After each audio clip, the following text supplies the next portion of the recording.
Alright guys, welcome back to Theoretically Practical. This is probably going to be the last episode you see on this machine, unless I go do a job with it or something interesting.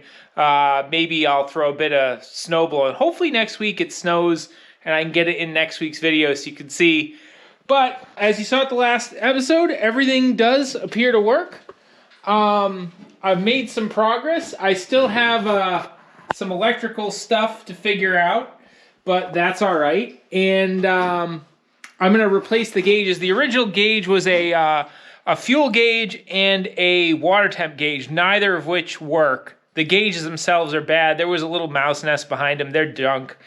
Rather than replace the fuel gauge, I'm going to replace that with a mechanical oil pressure gauge, and I'm then going to replace the temp gauge with an aftermarket temp gauge, just something cheap, you know, whatever Napa or whatever has. I'm also going to put in the original temp oil pressure switch. I don't have oil pressure sensing on this right now, which makes me stupid, but it's what I've done. So we'll see how deep you got to reach in to get that. And they're just like little things to button up to make it a complete machine. It seems like it leaks a little bit of coolant, but not overly much. I mean, there's definitely some leakage going on down there. You can see the moisture. I gotta wipe all that out though. I think some of that was from a fitting on the hydraulic on the other side of this filter not being tight enough, and I believe that I solved that. So that fitting right there in the center of the screen is what just didn't seem good enough. So I gotta pull the starter motor off way down in there, if you guys can see it. Yeah, you can see the back of it. It's just not spinning as fast as I'd like. I want to take and clean up the commutator on it and just give it a quick little Scotch-Brite cleanup and move on with my life. See if I can get it to spin a little faster. This thing cranks quite a bit in the cold, which is not unreasonable, but could be better. I also want to see if I can hook up to, and you guys can't see that down there, maybe just the edge of it underneath the alternator. There's an inline in the coolant heater that the cable was really messed up, so I chucked it. But I'm gonna try to see if I can solder another cable onto whatever's left of that and make that work. I need to make a battery hold down for this battery here, something that'll hold it down, which is gonna be a little bit tricky because the holes are in the ends and the posts are in the middle. If the posts were offset, I'd just run a bar down it, but now I gotta work around that. So there's that. As part of putting this in and the regular one in, I gotta fit in and mount a T underneath the injector pump. So that'll be delightful.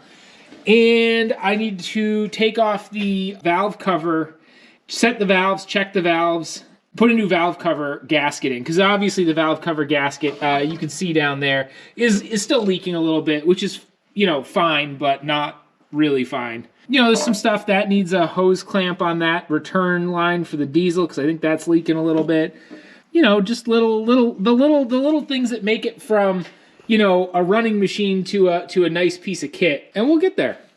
The sensor for the fuel level is underneath there. You can just see the edge of it right in there.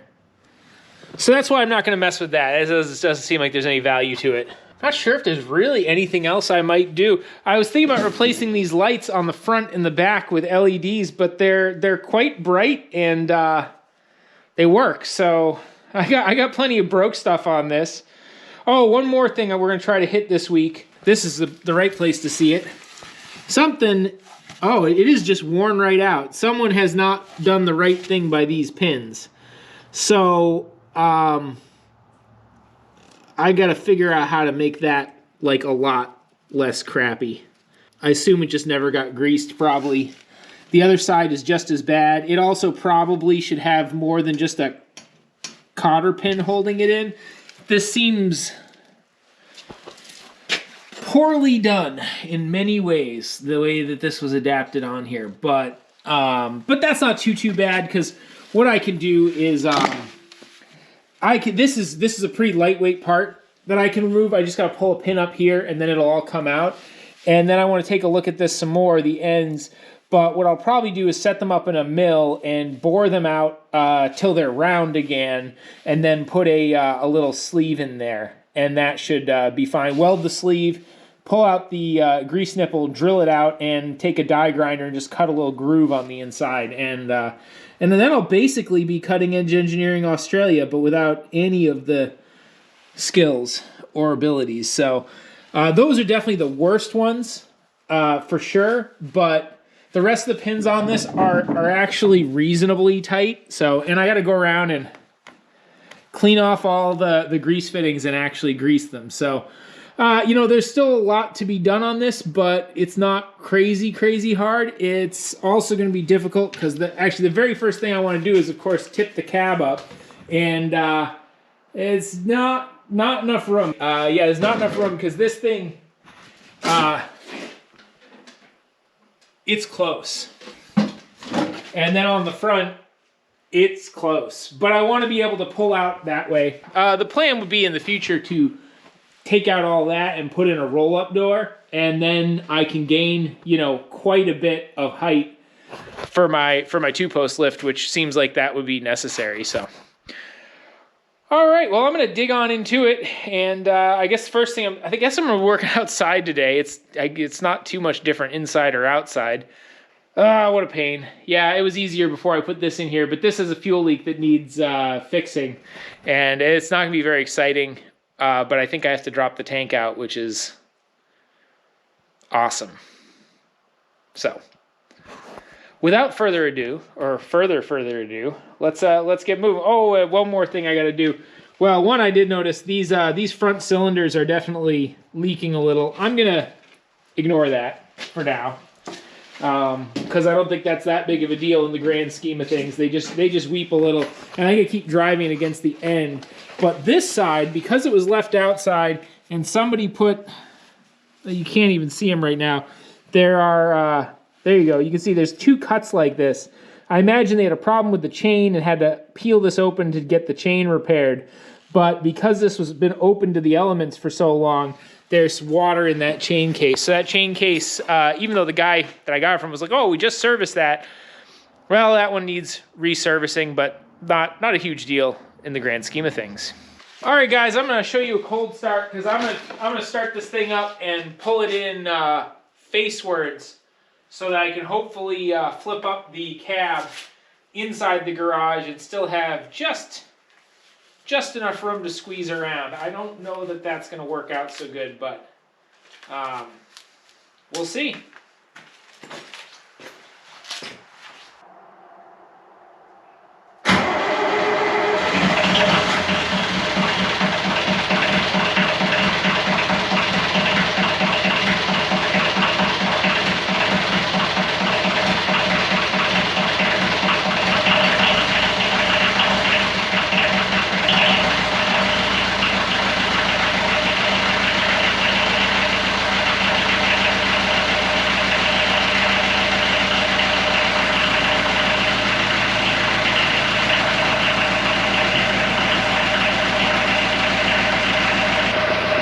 Call me a liar on the cold start, that's for sure. The one thing I did this time that I haven't been doing is I primed the fuel pump plunger a couple times.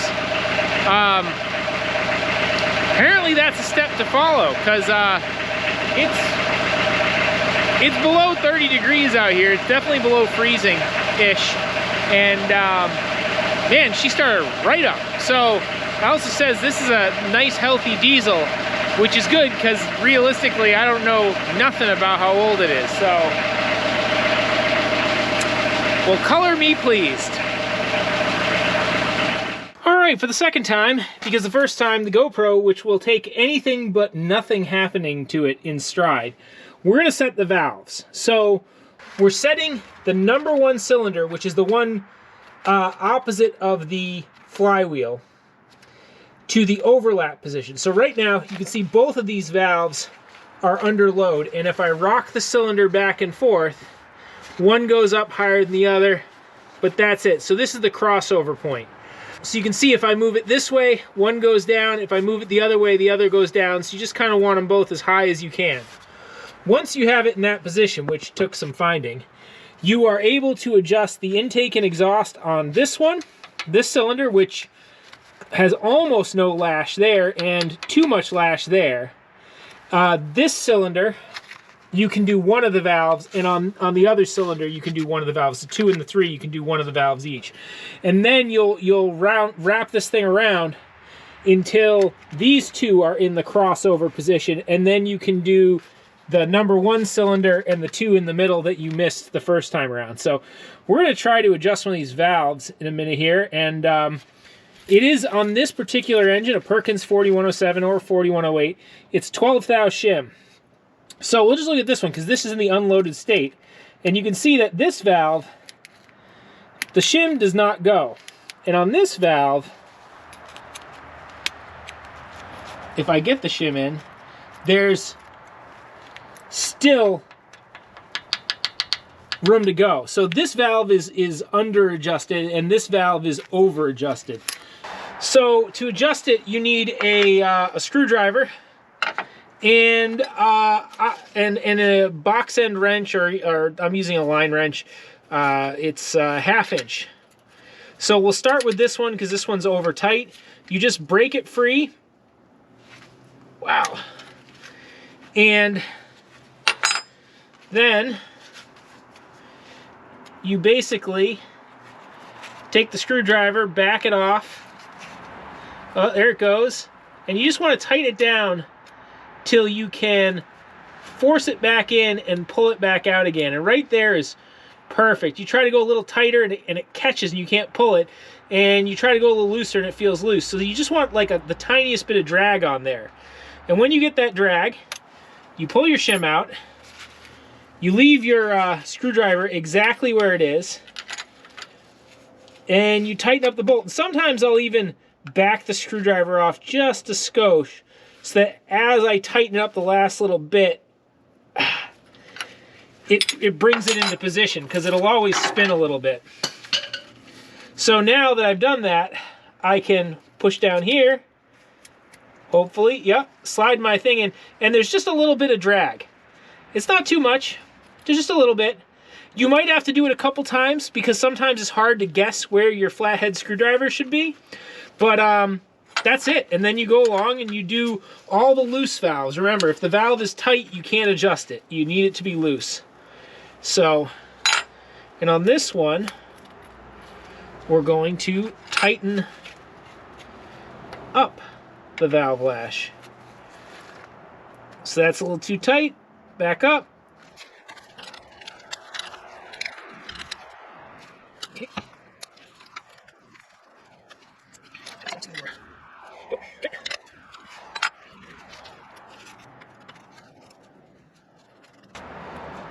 So this valve, you can't see where my hand is.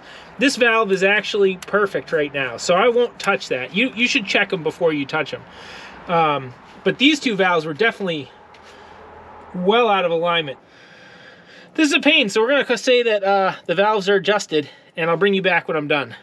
Alright guys, well, we got the all the valves adjusted. I got the new oil pan gasket ready to go. We just got to wipe down the surface first because there's a lot of like paint and schmoo in there. It's got to be pretty clean. Normally I would use acetone to clean it. But in this case, because I used a neoprene gasket, I think it'll seal better, and I want it to be somewhat reusable.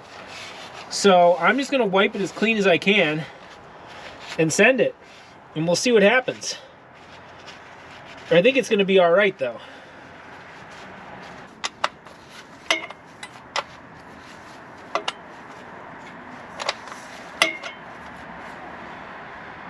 All right, guys. Well, that valve cover on, valves adjusted, which is something that should happen on many gas and diesel engines more often than it does. So the next step is to get down and do the oil pressure gauge, which is going to be that's going to be a real pain. All right, so now we're going to try to install the oil pressure gauge. I won't be able to film a lot of this because the port is somewhere where you can't see it, even though I have a bunch of light. Let me see if I turn up the light if it's more visible. So I think you can see it. It's the square-headed stud sticking out of the side of the block down there, right underneath the injection pump. So I'm going to be putting this in. I just plugged it off for starting purposes. I should have put the gauge in, but I knew I wanted to put a splitter in and didn't want to fight with that later. So I'm going to put this in, hopefully. I don't know if it has enough clearance in where that goes, and then it's got a T, so I can put the original pressure switch in, and I can put an aftermarket gauge in. Now, oh, we'll talk about that when we get there, about the gauges and whatnot. I had a fight with those today, so. All right, guys, well, I was able to get that in there. If you can see, it's just, you just see the edge of it sticking out, and then you can see that thing with the black piece of tubing sticking out. That's where it is. I did have to remove one of the injection lines, which means I'll have to re-bleed that injector once I start it up again. But I was able to get that in there the way that I wanted to. I did use pipe dope on all the threaded connections because it's NPT and it's a tapered pipe thread, and it wants pipe dope on everything.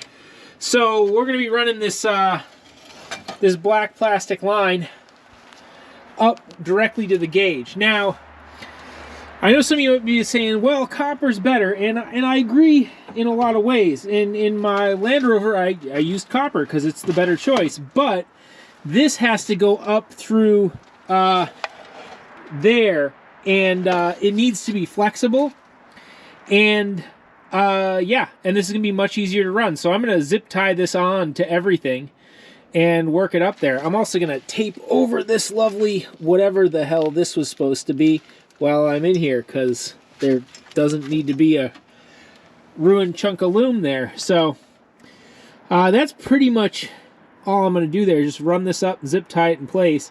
I've already plugged in the oil pressure light, so once I get this run, it should be a matter of just installing the gauge, which is very simple, and then we'll fire it up, see what she does. Well, it's time to clean up the electricals a little bit and put in the oil pressure gauge. There will be a water temp gauge going here. You cannot buy one at the parts store that doesn't have a capillary style sensor on it, which means that you can't cut the sensor off and extend it. I'm just going to order one from, I think, Gehk or whatever. It's just a real simple thing. So, and I'm actually going to put illuminated gauges in because I have the power for it. So, one thing I'm also going to do is, just for these to attach, originally the positive and minus were part of the mounting system, I guess, and now the positive and minus are just going to drive a light on this. So I'm going to crimp ends on these and use bolts to hold them to this, and then electrical tape it. You'll see it all from behind me, maybe, sort of, hopefully. And yeah, no, and I'm just going to zip tie everything up in place. You know, some of these things are a little bit sketchy, like the back of that's got a lot more hairs hanging off it, but none of this is particularly high amperage, and I'm just going to clean it all up and zip tie it in place so that like obviously that wire got pinched once upon a time. I know it's a ground, so I'm not too concerned, but I'll definitely put a little electrical tape on that as well. So yeah, the lighting system has been frigged with and simplified, so some of these wires don't do anything. And oops, this one's for an emergency light I don't have, and this one is for the horn that I don't have.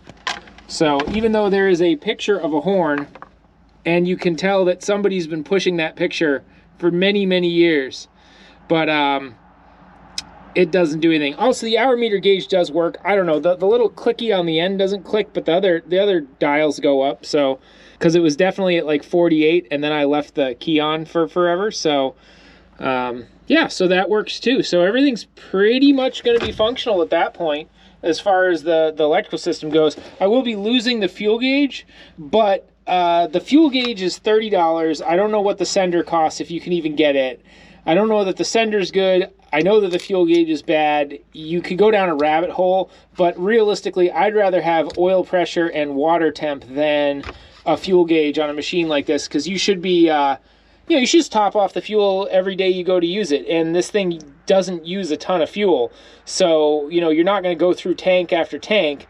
which makes it doubly important that you keep the tank full. It keeps the water out of it, which is going to grow bugs in your diesel, which you don't want. So, all right, guys. Well, we got the new gauge in right there. The bolted together connections wrapped in electric tape. Everything's just kind of zip tied in, so I don't have the stray wires sticking out where they can get caught on things.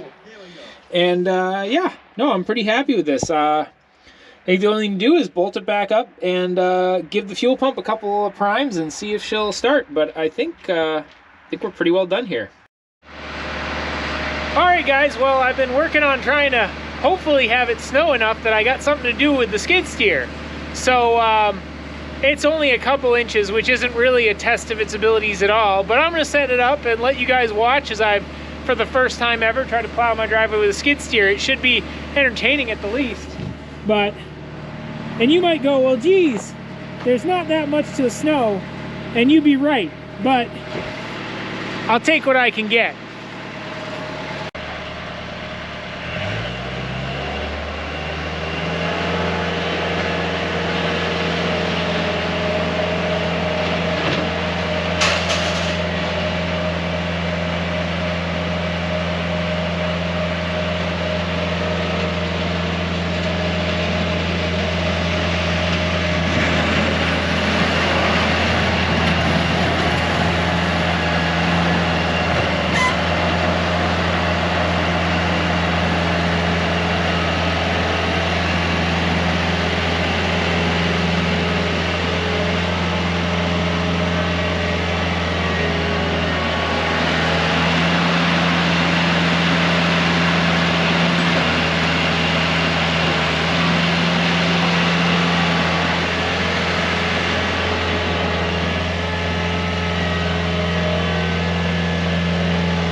guys, I ended up filming this after I did the snowblowing because my camera decided to lose a bunch of footage, so awesome. Yeah, I just decided the SD card needed to be formatted. But I just went out there, I snowblowed my, I skid steered my, my driveway with this thing for the first time, and it's a lot faster. I mean, my previous setup was a riding mower with a 48-inch snowblower on the front, and that's a nice setup. I got nothing, no complaints about it. It was also 10% of the price of this. So, you know, hey, can't argue with that. But this thing is fast. I think it took me 15 minutes to do my whole driveway, and I really don't have like a plan yet. You know, after I do this a few times, I'm going to know I'm going to go here. Then, you know, I'll have a plan for what to do. Today, I just went at it and just went ham on it. That's pretty much it for this episode and this project. This is the old Gehk 4610 skid steer. That's almost touching my Evo, but not quite. There's a tiny, tiny gap. I like to tell people what these projects cost. I think it's important to do that, or, well, I'm going to, so whatever. Paid $4,000 for the machine with the motor and everything. I had to buy motor mounts for sure, $100, a new hydraulic coupler, because the coupler and the shaft was kind of worn, but I figured at least if I replace half of it, it'll last a lot longer than if I don't. And it was really the coupler half, the half that bolts the motor that I replaced that was the worst. So that was $100, about $300 in fluid, and then a couple $100 in miscellaneous gauges and wiring and all sorts of junk. So grand total on this machine though, I got a running driving diesel skid steer for $4,800, which I know in some areas of this country that's overpayment for this, but around here, a running diesel skid steer, the cheapest I've seen one is about $6,500, and that would be for a unit that is about 2,000 pounds lighter than this and less horsepower and all sorts of stuff. So I think for the money, that's great. Yeah, for $4,800 around here, you'll get an old Melrow Bobcat or a case with a with the clutch steering and not hydrostatic steering, which you don't want the clutch, you want the hydrostatic. This thing is nice though. I like the T-bar controls. I don't know if you could see those in the footage. It was kind of hard because I had to pinch the tripod between my knees while I was driving with the camera in front of my face. So pardon for how jerky the footage is. That's it for this week in this project. I don't know exactly what the next project is on the docket. I actually think it's going to be the Evo a little bit because I have a fuel leak up under there somewhere.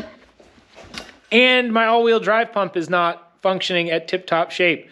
So I will probably be doing those next. Unless I find another broken piece of equipment because, you know, got to have more broken pieces of equipment for some reason. Later.